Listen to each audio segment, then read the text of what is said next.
आम्ही सकाळी 9 वाजल्यापासून इथे साखळी उपोषणात बसलेलो आहे 1 मे रोजी.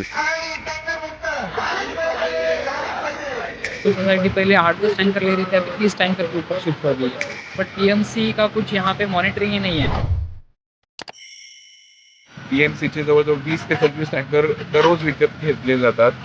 वर्षाचं 1.5 करोड रुपये ते 1 करोड 60 लाख रुपये पाण्याचं बिल होतं. अगर टैंकर्स के पास पानी है तो कहाँ से ये पानी आ रहा है? टीएमसी क्यों नहीं वाटर सप्लाई दे पा रही है अपनी? उनके पास ना पूरा डेटा है कि यहाँ पे कितना डिमांड है, ताकि और कितना सप्लाई है।